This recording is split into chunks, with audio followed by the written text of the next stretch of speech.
कोई मान बड़ाई में फंस गया, नाना प्रकार के ऐश्वर्य संग्रह में फंस गया, आराम रुचि भोग में फंस गया, तो उसके अंदर यह निश्चय ही नहीं होता कि मैं निरंतर भजन करूं, निश्चय ही नहीं होता कि मैं भगवत प्राप्ति करूं, होता ही नहीं है।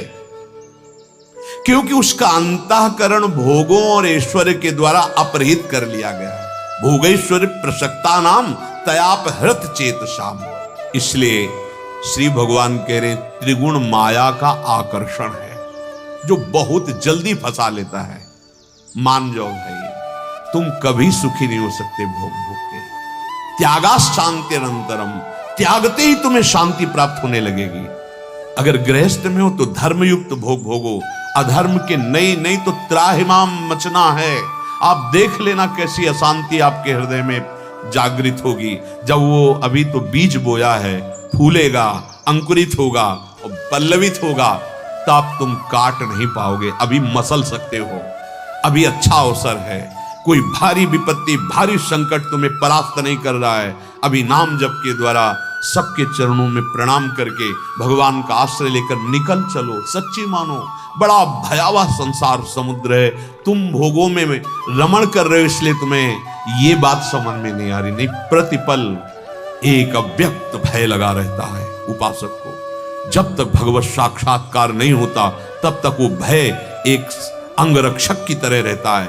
कहीं भी उसकी रुचि नहीं होती, हर जगह से भय लगता है कि कहीं कोई हमारी वृत्ति को न फंसा ले, कहीं हमारी कहीं वृत्ति न फंस जाए। वो ऐसे स्वतंत्र थोड़ी वृत्तियों को छोड़ देता है।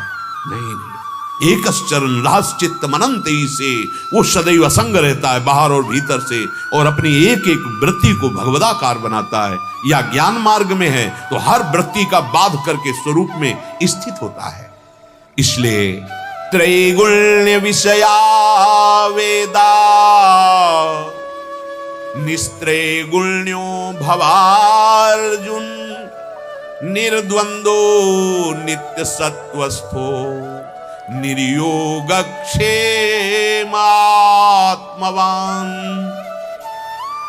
वेद तीनों गुणों का जो कार्य है उसका वर्णन करते हैं। इसलिए हे अर्जुन, तीनों गुणों से तू रहित हो जा, राग द्वेषादि द्वंद्वों से रहित हो जा, निरंतर परमात्म वस्तु में स्थित हो जा, योग क्षेम की भी चिंता मत कर और परमात्म परायण हो जा।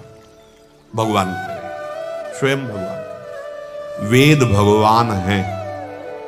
वेद किसी की रचना नहीं।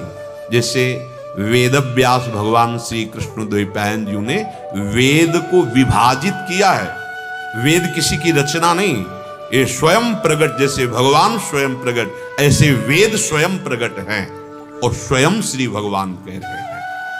त्रैगुण्य विषया वेदा, वेदों में कुछ अंश है जिसे वेदांत कहते हैं, जो परब्रह्म की अनुभूति के लिए है, आत्म तत्व बोध के लिए।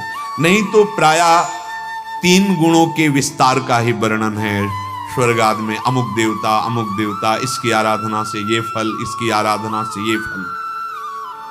यहां भगवान ही वेद रूप में है। कोई भगवान वेद की निंदा नहीं कर रहे, लेकिन जिससे बहुत प्यार होता है उससे ज्यादा फंसाने वाली बात न कह के, बहुत पतला मार्ग है, सूक्ष्म मार्ग है और बहुत जल्दी पहुंचने वाला है, तब बताया जाता है। आओ, अर्जुन ने पूछा मेरा निश्चय कीजिए कि श्रेय किसमें है, क्योंकि मेरी बुद्धि काम नहीं कर रही। भगवान बहुत अर्जुन जी को प्यार करते हैं। कितनी बड़ी बात भगवान कह रहे हैं। वैदिक सिद्धांत भगवान का कानून है। भगवान कह रहे कि देखो, कुछ अंश को छोड़कर वेद के, जिसे उपनिषद कहते हैं, ये स्वरूप बोध का साक्षात स्वरूप है वेदांत। बकाया ज्यादातर देवताओं का वर्णन, उनके द्वारा जो आराधना से प्राप्त होने वाले भोग हैं उनका वर्णन, स्वर्ग आदि भोगों का वर्णन। तो भगवान यहां वर्णन कर रहे हैं परमानंद की प्राप्ति के लिए, परम श्रेय, परम कल्याण, जीवन मुक्त होने के लिए। तो श्री भगवान जीवन मुक्त कैसे होता है? तो बोले वेद के सकाम भाव का भी त्याग करना, अर्थात वेदातीत स्थिति। जैसे भगवान के ही अवतार और भगवत स्वरूप देवर्षि नारद जी जब प्रेम प्राप्ति की बात करते हैं तो कह रहे हैं वेदान्नपि सन्न्यस्ति, वेद का भी त्याग कर दे। वेदान्नपि सन्न्यस्ति, यद्यपि केवल प्रेम और बोध के लिए बात कही गई है, अन्यथा आज्ञा के अनुसार वैदिक सिद्धांतों के अनुसार चले। जैसे गाय का दूध और चावल का धोवन एक जैसा ही दिखाई देता है, पर जो गाय के दूध का पान करने वाला है वो जरा सा एक बूंद जाते ही पता चल जाएगा, नहीं नहीं ये दूध जैसा है पर दूध नहीं है। जैसे मणि और नकली कांच, हीरा और नकली हीरा बिल्कुल वैसे ही दिखाई देंगे, पर पहचानने वाला पहचान लेता है ये मणि है, ये हीरा है। ऐसे ही आब्रह्म स्तंभ पर्यंतम सर्वम मायामयम जगत, तिनके से लेके ब्रह्मलोक तक सब त्रिगुणात्मिका माया के द्वारा रचा गया है। पक्का अगर इन लोक लोकांतरों के भोगों का वर्णन है तो ये सत्य नहीं है, यह केवल एक अच्छा स्वप्न है। पुण्य क्षीणे मृत्यु लोके विशंति, इसलिए अपने स्वरूप में होने के लिए भगवान निष्कामता की बात कर रहे हैं, भगवान सत्य स्वरूप की बात कर रहे हैं कि वेदों के उस भाग का भी त्याग कर दे जहां सकामता का वर्णन किया गया है।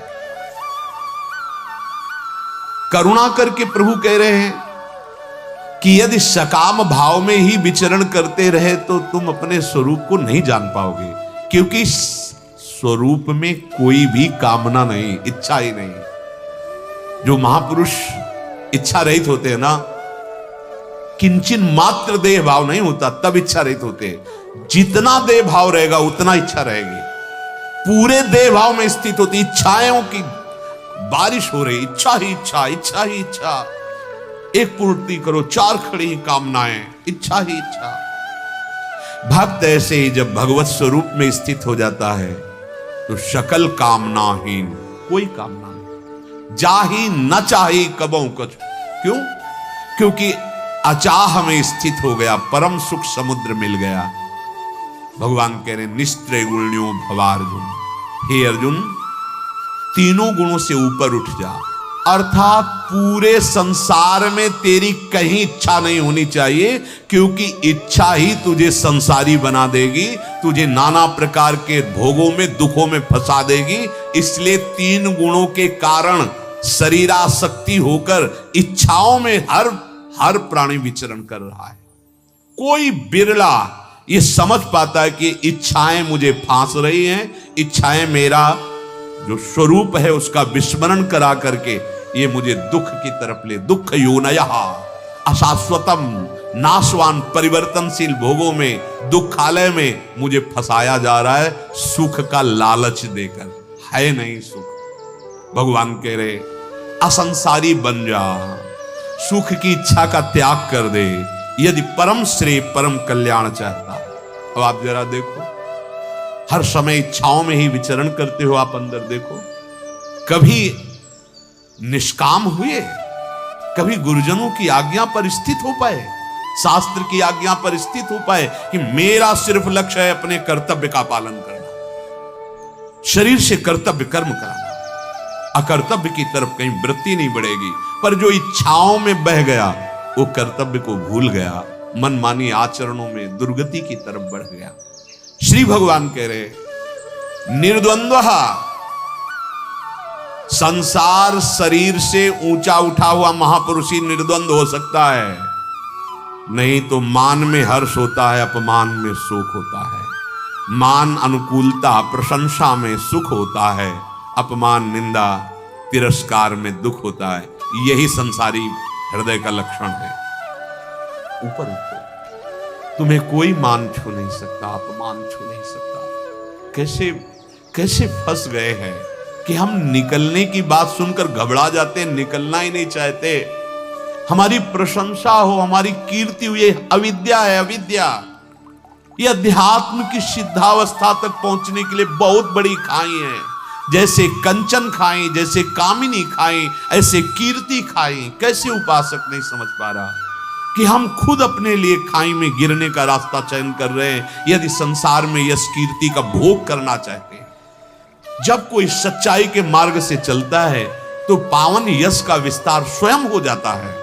वो उसका भोग नहीं करता, वो उसकी इच्छा नहीं रखता है, वो स्वयं होता है भगवत प्रताप से। श्री भगवान कह रहे निर्द्वंद हो जा। निर्द्वंद, किसी भी परिस्थिति में तुम्हारे हृदय में हलचल नहीं होनी चाहिए। जैसे कोई तुम्हारी निंदा कर रहा है तो किसकी निंदा कर रहा है? वो तुम्हें जानता नहीं है, उस शरीर को बोल रहा है, उस शरीर को जानता। तो शरीर की निंदा तो अपने स्वयं करते हैं। ये मेरा स्वरूप नहीं है, ये परिवर्तनशील है, ये मलमूत्र का भांड है, इस पे आसक्ति होकर दुर्गति ही होगी। अगर कोई निंदा करता है तो क्या फर्क पड़ता है? अच्छा, निंदा करने वाला शरीर अभिमानी है। जो तुम निंदा सुन रहे हो तो तुम भगवत मार्ग के पथिक हो। तुम्हें पता होना चाहिए कि उसकी बुद्धि ठीक नहीं है। तो जैसे कोई पागल आदमी गाली देता है तो मुस्कुरा के निकल जाते हैं, ऐसे वो पागल है। बातुल भूत विवश मतवारे, ते नहीं बोले बचन विचारे, तिनकर कहा सुने नहीं काना। उसका कोई अस्तित्व नहीं। अच्छा, सम्मान किसका कर रहा है? देह का, देह के गुणों का।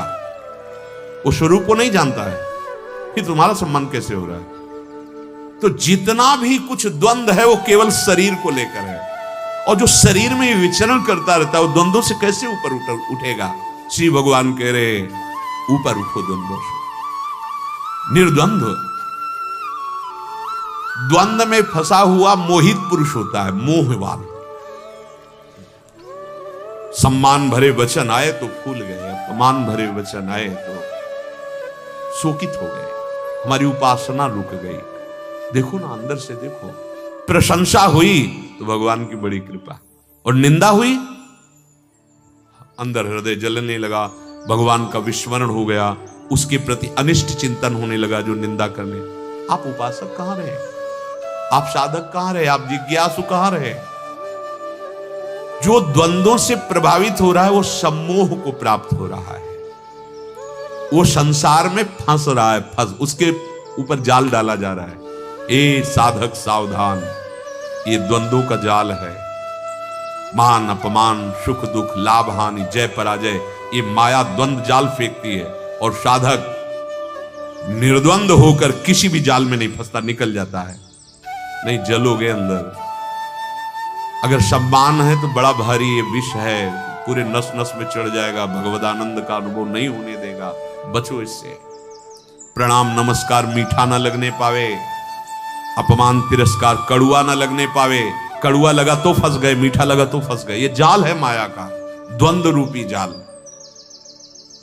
जब साधक निर्द्वंद हो जाता है तब उसका निरंतर भजन चलता है, दृढ़ भजन चलता है।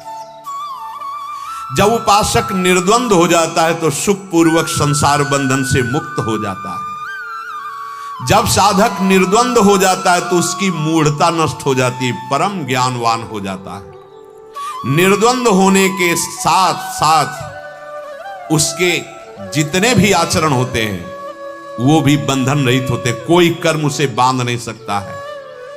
तात्पर्य हुआ, साधक की साधना का परिणाम है कोई भी द्वंद्व हृदय में हलचल न कर पाए।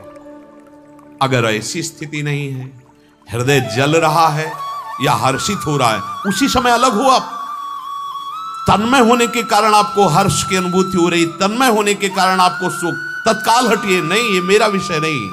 अंतःकरण धर्म धोखा दे रहा है मुझे, ये सम्मान में हर्षित हो रहा है, अपमान में शोकित हो रहा है। नहीं, तटस्थ एकदम। थोड़ी देर में देखना जैसे ऐसे उफान आई वो बैठ गया। एक बार तुम लड़ गए, उसके बैठाल दिया, दूसरी बार के लिए और सावधान और सावधान। स्फुरण ही नहीं होगा द्वंद्वों का। अंदर की बात, एक बार काम को सह जाओ, दूसरी बार कम आएगा, उस बार भी सह जाओ, तीसरी बार और कम जलन होगी, धीरे धीरे स्फुरण होगा, शांत हो जाएगा। एक बार आया, थोड़ा उसको राशन दे दिया, थोड़ा आतिथ्य सत्कार काम का कर दिया, अब वो अपना अड्डा जमा लेगा। फिर ये बहुत परेशान, सहने से ही सहत सहत बाढ़े भगति ग्रह तन गुरु हितगार। सह वही सकता है जो गुरु को समर्पित उनकी आज्ञा के अनुसार चलता है, उसके हृदय में भाव बढ़ने लगता है, चाहे वो ब्रह्म भाव हो या भगवत भाव हो। अगर संसार में किसी भी वस्तु व्यक्ति से तुम्हारा अपनापन होगा तो तुम्हें दुखी होना पड़ेगा।